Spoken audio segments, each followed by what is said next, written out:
I didn't mean for it to feel like a secret. It started in the most ordinary place possible, my best friend's kitchen, on a Tuesday afternoon, while he was upstairs looking for a charger he'd probably never find. I was 24, fresh out of college, pretending I had direction. She was 45, divorced, calm in a way that made everything around her feel slightly slower. The first time I noticed her, she was standing at the counter, slicing lemons for iced tea. Not looking at me, just existing. Sunlight coming through the window behind her, catching in her hair. There was nothing dramatic about it. No music, no moment, just the sound of a knife on wood. The smell of citrus. "You want some?" she asked without turning. "Yeah, sure." My voice came out thinner than I meant it to. She poured it into a tall glass and handed it to me. Our fingers didn't touch. I remember noticing that. I remember being aware of the space between our hands like it was something physical. Upstairs, my friend shouted something about Wi-Fi passwords. She smiled, but not at him. At me. "You'd think after living here 18 years, he'd remember it," she said. I laughed. Too quickly. Then folded the napkin in front of me into smaller and smaller squares, like I needed something to do with my hands. That should have been it. But it wasn't. I started coming over even when he wasn't home yet. I'd tell myself I was early, or bored, or just needed somewhere that didn't feel like my apartment, which always smelled faintly like laundry detergent and nothing else. She'd be at the table sometimes, reading, glasses low on her nose, a mug in her hands that had gone cold long before I arrived. "Oh," she'd say softly, like I'd surprised her. "He's not back yet." "That's fine," I'd answer, and sit anyway. We talked about normal things. Work, groceries, the neighbor's loud dog. Once, she asked, "Are you eating properly?" I shrugged. "I eat." She raised an eyebrow like she didn't believe me. The way she looked at me sometimes, steady, assessing, made me feel seen in a way I hadn't felt in a long time. Not admired, not judged, just noticed. At night, back in my apartment, I'd open my phone, scroll to messages, type something meaningless in group chats, delete it, watch her name pop up on Instagram when she liked one of her son's photos. I never messaged her. There was a line. I knew that. But lines blur in quiet ways. They don't always explode. One evening, it was just us again. My friend had texted that he'd be late. She was loading the dishwasher. I was leaning against the counter, pretending to scroll. "You're very quiet," she said without looking up. "I talk," I replied. She dried her hands slowly and turned to face me.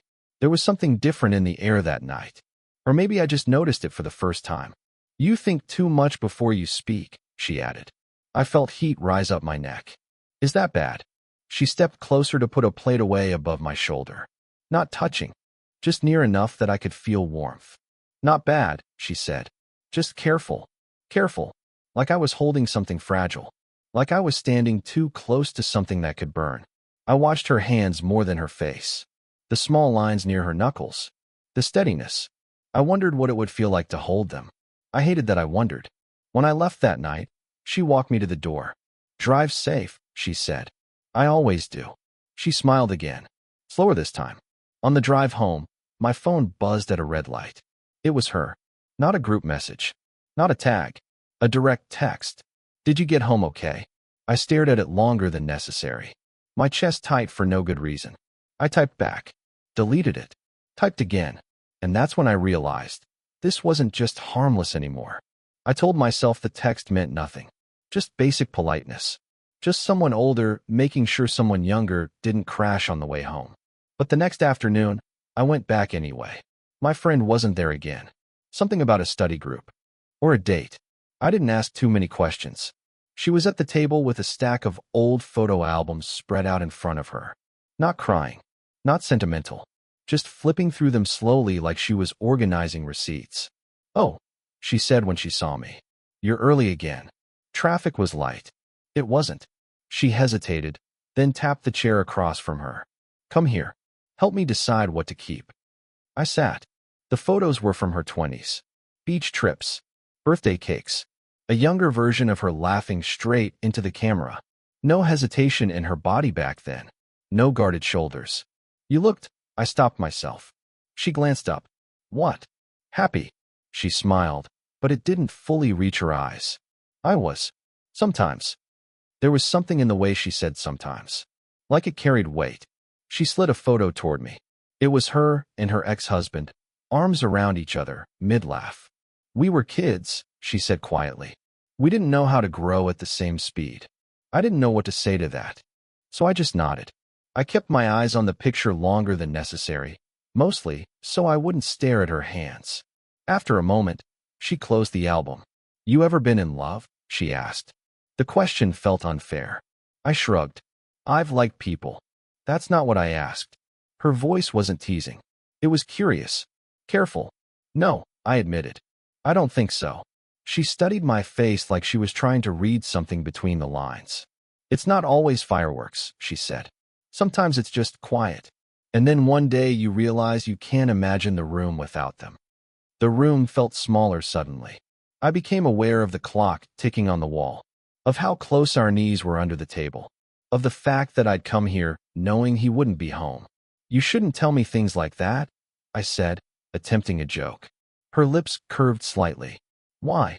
Because I'll overthink them. You do that anyway. She stood to make tea, and I followed without thinking. She handed me a dish towel.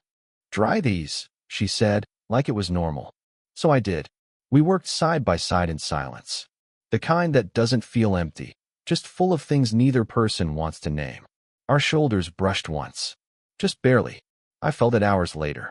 You know, she said after a while, not looking at me. This is complicated. There it was. She didn't say my son. She didn't say age. She didn't say what are we doing. But I heard all of it. I know, I replied. And I did. I imagined telling my friend. The look on his face. The betrayal. I imagined walking away. I imagined staying.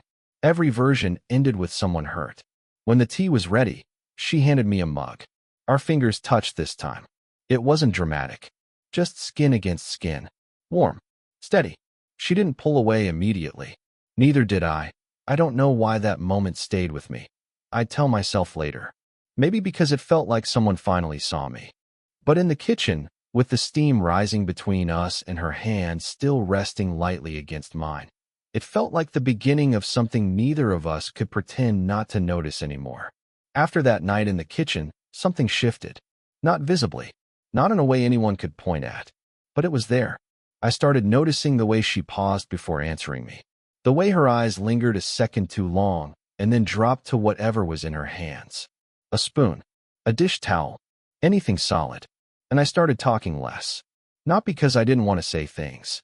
Because I wasn't sure which ones were safe anymore. A few days later, my friend clapped me on the back while we were in his driveway. You've been here a lot, he said casually. My mom your new best friend or something. He laughed. I felt my stomach drop.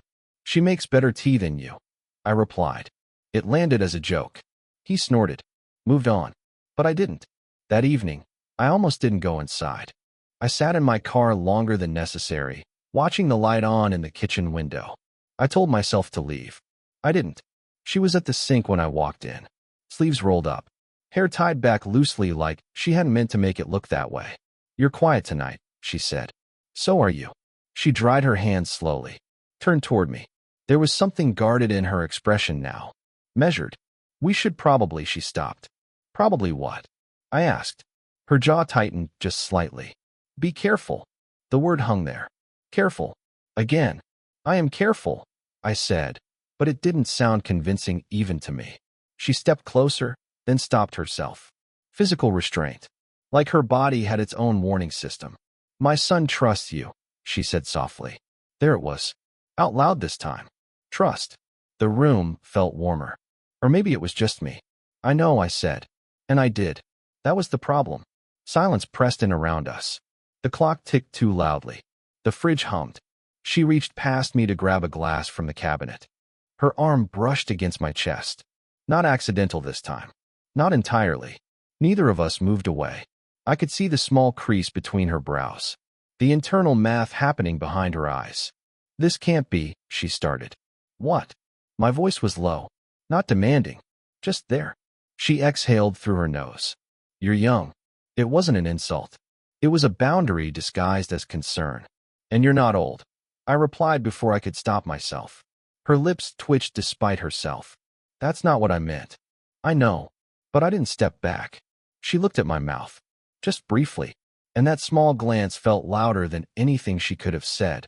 I felt it then, the edge. The line. The place where things change permanently. If we do this, she murmured, almost to herself, it won't stay small. My heart was pounding in a way that made thinking difficult. Then maybe we don't do anything, I said. But I didn't move. Neither did she. We stood there, too close, breathing the same air. Her hand resting lightly against the counter beside my hip. My fingers flexing like they wanted to reach for something and didn't know where to land. Her eyes flicked up to mine. Just 1 inch closer, and footsteps upstairs. Her son's voice calling her name. She stepped back immediately, like the moment had burned her. Yeah, she called out, voice steady. Too steady. I swallowed. Took a step back too. Adjusted my sleeve like that had been the plan all along. She didn't look at me again. But as I left that night, I felt it. We hadn't crossed the line, but we'd seen exactly where it was. It wasn't a dramatic moment that pushed her. It was a Thursday evening, too warm for October. The air heavy but still. My friend had gone out of town for the weekend. He'd mentioned it casually, like it meant nothing. It meant everything. I told myself I wouldn't come over. I came over. She was outside when I arrived, sitting on the small wooden bench near the side of the house.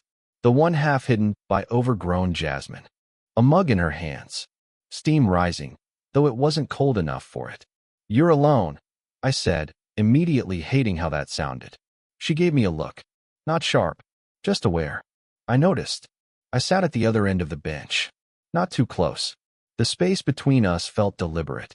For a few minutes, we just listened to the distant hum of traffic. Someone mowing a lawn 2 streets over. Ordinary sounds. Steady.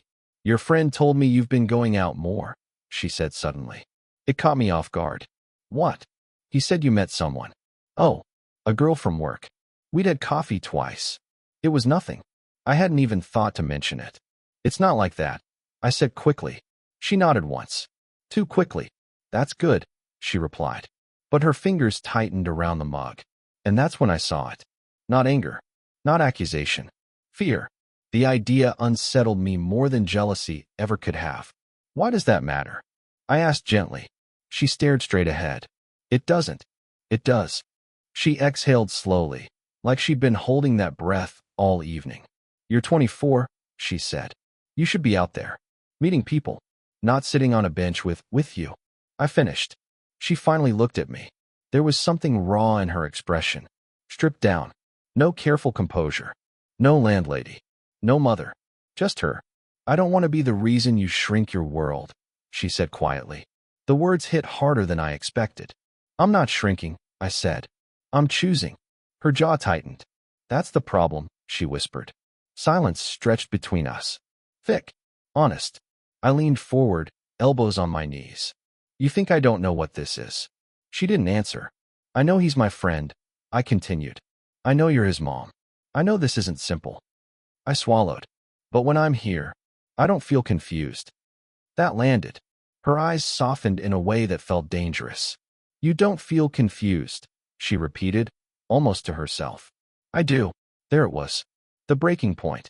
I lie awake some nights, she admitted, voice barely above a breath. Wondering when this stops being harmless. Wondering if I'm being selfish. Or worse. You're not, I said immediately. How would you know? She asked, and there was no bite in it. Just vulnerability. Because I see you, I wanted to say. Because you look lonely even when you're smiling. Because when you laugh at my dumb jokes, it feels like you're allowed to breathe for a second. But I didn't say any of that. Instead, I shifted closer. Not touching. Just closer enough that I could feel the warmth from her arm. If I walk away, I said slowly, would that make it easier? She didn't answer right away. Her eyes moved to my mouth again. That brief, betraying glance. Would you? She asked. And that was the question. Not about morality. Not about age. Just that. Would you? After the bench, I gave her space. At least that's what I told myself. 3 days passed. Then 4. No texts. No accidental run-ins in the kitchen. No light glowing in the side window when I drove by at night. I almost convinced myself it had all been in my head. On the 5th day, My friend mentioned it casually while we were at the gym. My mom's thinking about selling the house, he said between reps. Says it's too big now. The words didn't land at first. Selling. I repeated. Yeah. She's been weird lately. Distant. Keeps talking about fresh starts. You know how she gets. No, I didn't. Or maybe I did. That night, I walked to her house instead of driving. Slower, giving myself time to turn around. The porch light was off. I knocked anyway. She opened the door after a long pause. Like she'd been standing there debating whether to. You shouldn't be here, she said softly. Not angry. Not cold. Just resolved. I haven't seen you, I replied. It sounded smaller out loud. She nodded. That's intentional. There it was. Clean. Surgical. I searched her face for hesitation. For softness. It was still there. That was the worst part. Is this about that girl? She asked suddenly. What girl? The one from work. I let out a short breath. There is no girl. She looked down at her hands. I don't want to become a story you tell later, she said. Some phase. Some complicated chapter. You're not. You don't know that. Her voice didn't rise. It thinned. She stepped back, opening the door wider like she was about to let me in. Then she stopped herself. My ex called, she added quietly. That caught me off guard. He wants to try again. The sentence didn't sound hopeful. It sounded heavy. And? I asked. She gave a small, humorless smile. And I don't know if I'm strong enough to say no to familiar pain. That hurt more than jealousy would have. You think going back is easier? I asked. No, she said. I think it's predictable. Silence.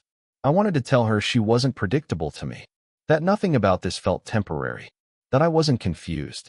But doubt crept in anyway. Maybe she was right. Maybe in 10 years I'd look back and call this reckless. Immature. Maybe she was protecting both of us. I can't do this halfway, she continued. And I can't do it fully either. So what does that leave? I asked. She looked at me like she wanted to memorize something. It leaves distance. The word felt final without being dramatic. I nodded. Because what else do you do when someone thinks they're saving you? I get it, I said. I didn't. She stepped back inside. The door still open between us. For a second, I thought she might say something else. She didn't. I walked home slower than usual. Halfway there, I pulled out my phone. Typed her name. You're not a phase. I stared at the message. Thumb hovering. Deleted it. That night, I didn't feel heartbroken. I felt paused. Like life forgot to finish the sentence. A week after the door almost closed on me, she called. Not a text. Not a missed call. A real one. I need the spare house key back, she said. Her voice steady. Neutral. Okay, I replied. She didn't hang up right away. Neither did I. Tonight, she asked. Yeah. The walk to her place felt different this time. Not slow. Not hesitant. Just inevitable. The porch light was on. The kitchen light, too. When she opened the door, she looked tired. Not from sleep. From thinking. I stepped inside without being asked. It felt strange, like crossing into a room I'd once known by heart. The key sat heavy in my palm. She didn't reach for it yet. You're selling? I asked. Yes. Going back to him. A pause. No. That surprised me. I met him for coffee, she added. I thought maybe comfort would feel safe. And it felt small. The word hung there. Small. I nodded once. I understood that. She leaned against the counter, arms folded loosely. Guarded, but not closed. I keep trying to be responsible, she said quietly. I keep trying to choose the version of myself that doesn't make mistakes. And this is a mistake. I asked. She looked at me directly. No deflection. That depends, she said. On what you think this is. There it was. The choice. Speak. Or stay silent. My heart was pounding, but my voice came out steady. It's not a phase, I said. It's not rebellion. It's not boredom. I swallowed. It's the first time I felt steady with someone. Her eyes softened. You make me feel like I'm not behind, I continued. Like I didn't miss something everyone else figured out. The admission felt exposed. Like handing her something fragile. She looked away for a moment, blinking quickly. I was afraid, she said. Not of you. Of what it says about me. That you're human. I asked, a small smile slipping out. She huffed a quiet laugh. That I want something I'm not supposed to. I stepped closer. Slowly. giving her time to stop me. She didn't.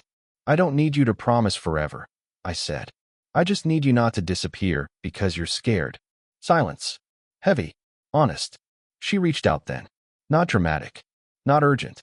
Her fingers wrapped lightly around my wrist. Warm. Real. You're sure? She asked. It wasn't about age.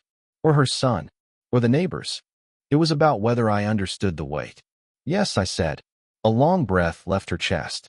Okay, she whispered. Just that. Okay. She didn't pull me into a kiss. She didn't make a speech. She just stepped into me, resting her forehead briefly against my chest like she needed to check if I was solid. I let my hand settle carefully at her waist. Not possession. Not urgency. Just presence. Somewhere upstairs, a pipe knocked in the wall. The refrigerator hummed. Ordinary sounds.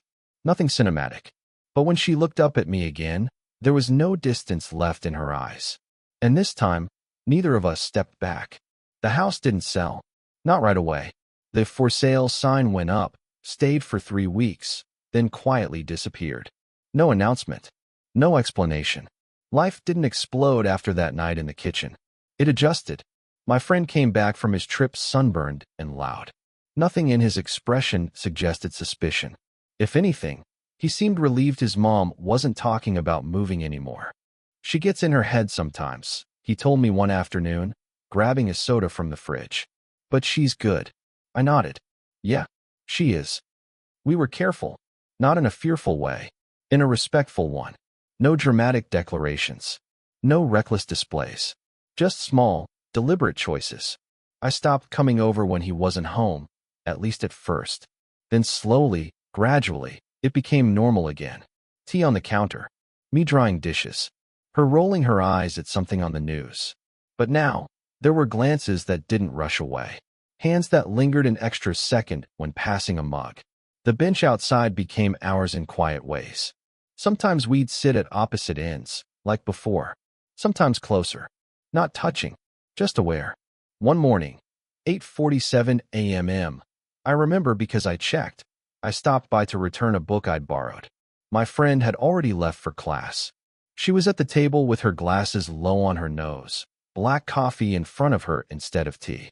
You're early, she said, that familiar half-smile forming. Traffic was light, I replied. It made her laugh. Soft. Knowing.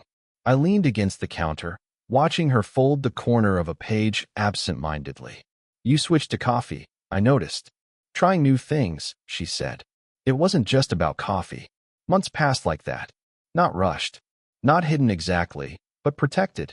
We had hard conversations, too, about him, about timing, about what honesty would eventually require. Nothing felt stolen anymore. It felt chosen. One evening, we ended up on the bench again. The jasmine had grown wilder, brushing against our shoulders. You know, she said, staring ahead. I used to think love had to feel overwhelming to count. And now, she glanced at me. Now I think maybe it's just steady. Steady. The word fit. I wasn't the lonely version of myself anymore.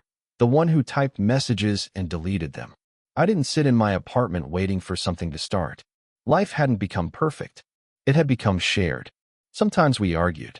Sometimes the age gap showed in strange, practical ways. Music references, old memories I didn't understand.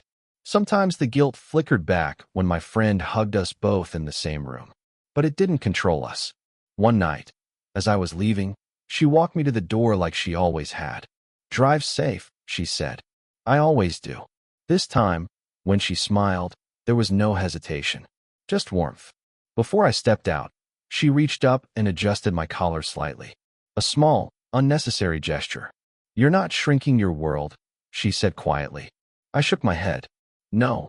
She nodded once, satisfied. And as I drove away, I realized something simple. We hadn't burned down anything. We had just learned how to hold the flame without dropping it. Did this story stay with you? What kind of quiet, real love stories do you want to hear next?